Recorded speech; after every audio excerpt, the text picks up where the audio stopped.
How's it going? Another video for you. 1983 Jeep Cherokee wide track, Laredo. It's sad to see it in this condition, but it is absolutely wasted underneath. Some of these panels still look good, but I promise you they're not. So I'm pulling off everything I can, all the interior, maybe dash parts, pieces. But what I wanted to show you, which is kind of neat, I've never seen this before, is it has an aftermarket type cruise control setup on it.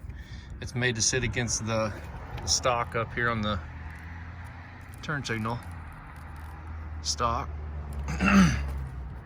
And it appears to be some kind of maybe a factory aftermarket type deal. It's got a Dana control box. I'll explain why in a minute.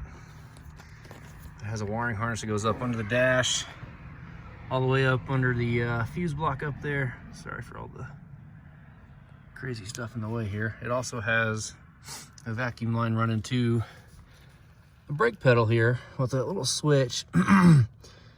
So if you press the brake, that little chain releases tension and it breaks a connection or something in there. I'm not sure exactly which way it works, but anyway, there's a lot of wiring here to it.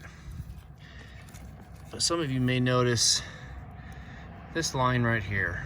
And anytime you see wires like that on these old vehicles, it's usually something to do with running gear.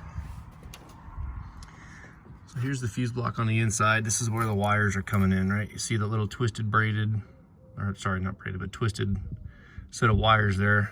It runs down underneath the truck on the frame back to the drive shaft, which I'll explain in a minute.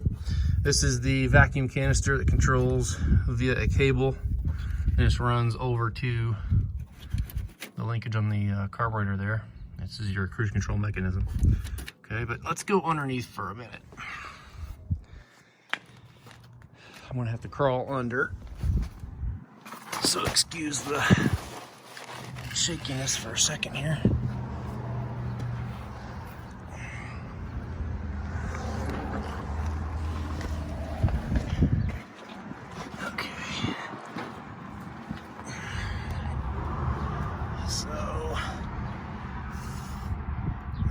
Great, the sun's coming right at a bad angle here.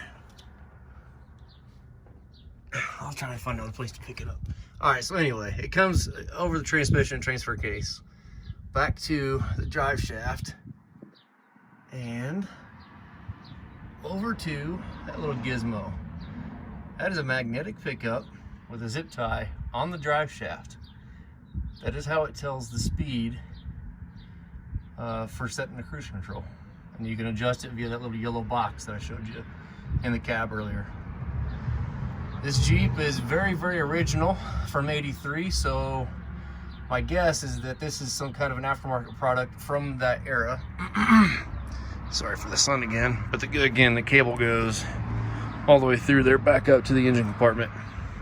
Pretty neat little setup. Hadn't seen one before. You see the cable up there or not? Anyway, pretty neat. Thought I'd show you. I just never seen something attached to the drive shaft like that before. I figure if you hit a bump or something and it can't pick it up anymore, it probably shut the cruise control off. Anyway, there you go. There's one of your full-size videos for the day. See ya.